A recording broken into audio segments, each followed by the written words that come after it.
Hey everyone, this is Jerry with San Pedro Mastery. With this channel, I plan to share with you my knowledge of the San Pedro cactus and its relatives in the Trichocereus family. Some of my videos will be tutorials, others, like this one, will be updates on what's happening in my garden. Well, it's not really a garden. I live in an apartment in the city of Barcelona, Spain, and I have 2 terraces packed with sacred cacti. The cacti that are called sacred are those that were used ritually as, I would say, spiritual mind openers by ancient civilizations on the American continent. Before I go any further, please bear in mind this channel is about cultivating and collecting these cacti, not about consuming them. So let's get on with it. In mid-September this year, I realized one of my plants had gone flaccid, as you can see on the image. This is the first time that happens to me on an adult plant, although I have witnessed it on occasions on much younger plants. So now I'm about to show you how I resolve this issue. And no, crushed Viagra pills sprinkled on top of the soil will not work.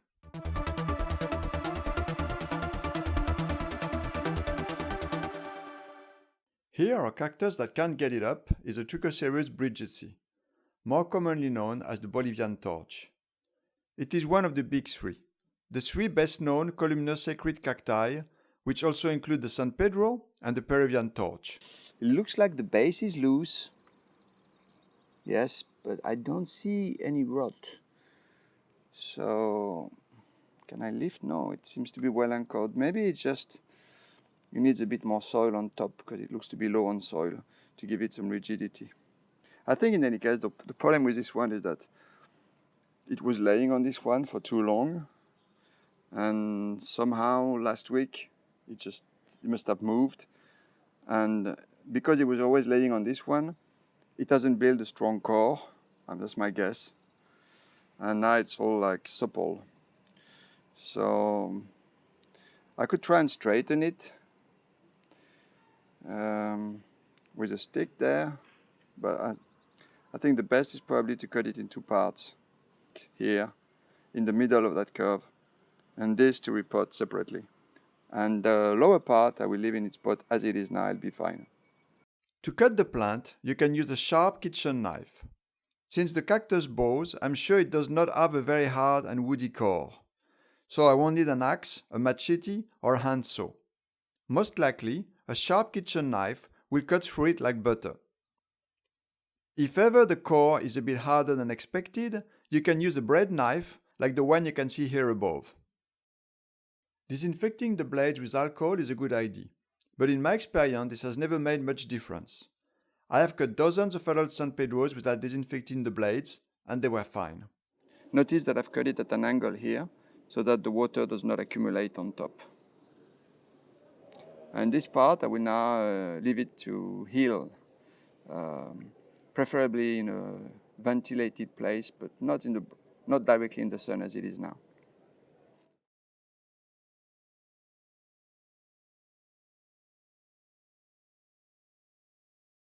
The cut piece was actually fully healed 2 weeks after slicing, which is normal as it typically takes about 1 week to heal each inch of cactus width. So here this plant is about 2 inches wide, which means a healing time of about 2 weeks. I did leave another 4 weeks pass by, because I've been busy with other things. The cut piece was just tossed on the floor of my terrace. It has rained almost non-stop this October and early November in Barcelona, more than I can ever remember, and this piece has been wet constantly.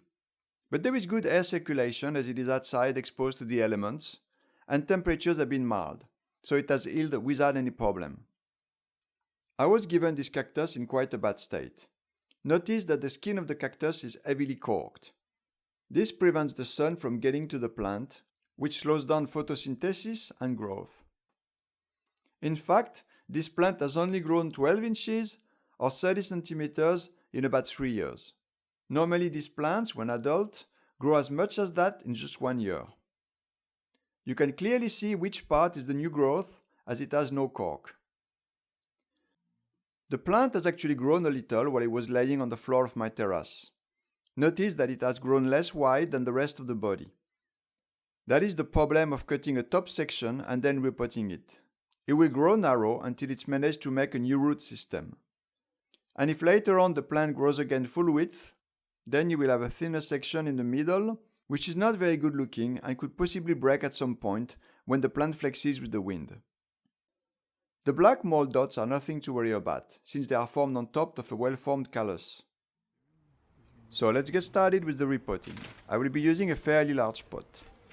It is 9 by 9 in inches, or 22 by 22 in centimeters. A pot only half this size would be okay for a cutting of this size, but I really value this particular plant and I am giving it this big pot, so it can grow large healthy roots and therefore grow larger. I always try to reuse things whenever I can, and that includes the soil, as long as the plant didn't have a pest problem.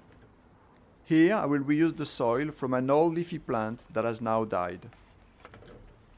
This soil I made myself, mixing regular potting soil with a moderate amount of perlite. Since cacti did more perlite, I will add some more. The plant that was in that pot before had made a lot of roots and has robbed the soil a lot of its nutriments. So what I like to do is add some earthworm castings to the mix. It is a natural, long-lasting fertilizer. It will regenerate the soil, replacing its lost nutriments. A scoopful of it in this hand shovel is all that's necessary for a pot this size. Before I start mixing the soil, while my hands are still clean, I first fetch the perlite from its bag. Perlite is sterile and I don't want to bring soil into the bag. Here, I am just eyeballing the quantity of perlite needed. Perlite can make up anywhere from 20 to 40% of the mix.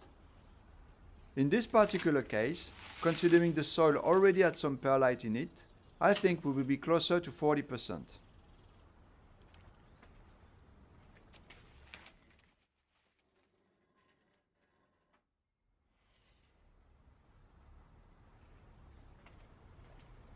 I sprinkle some water on it so that I don't breathe the perlite dust, which is not very healthy.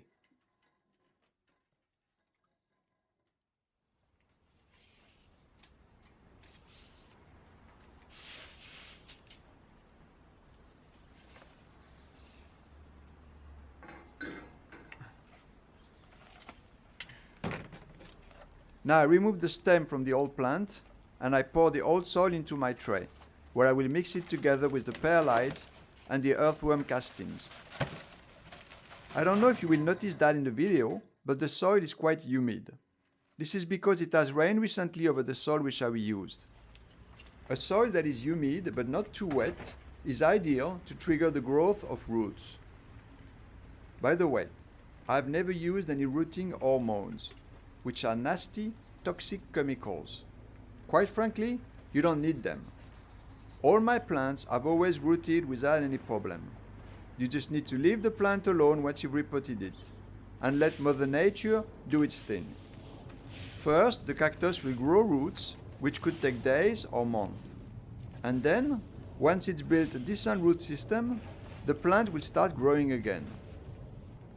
Now I fill about half of the container.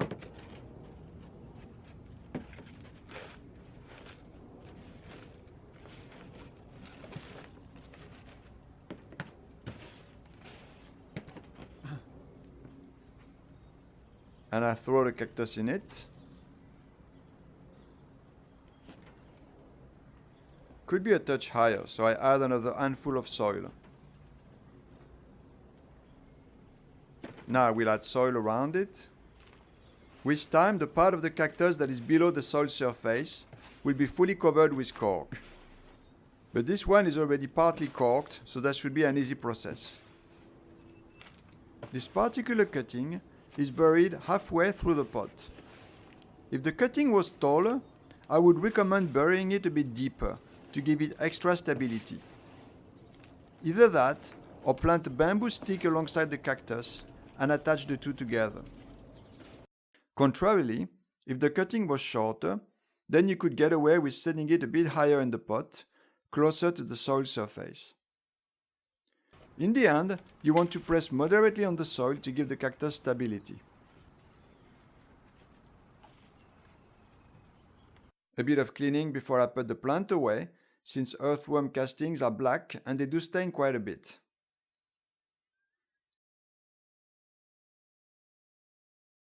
The job's done. Now we'll put the plant away. You don't want to touch the plant or move it for a few months, as it needs peace to grow new roots. So leave it alone for a long time until it starts growing again. This is what I'm going to do. It is usually recommended not to water the plant for a few months until it has made new roots. But I always leave my plants outside, where obviously it rains from time to time and they do just fine. However, if your plant is not exposed to the rain, then I would not purposely water it. The plant is placed very close to its other half, which I have not touched at all. As you can see, the callus is covered with some mold, as it has rained every week for a month. No problem at all. In a few weeks or months, new pups will come out of the sides of the healed cut, just like on the photo here, which will then grow into branches. If that video was helpful to you, please hit like. Also, make sure you subscribe to the channel and click that bell notification icon so you don't miss a thing. See you very soon for more San Pedro videos.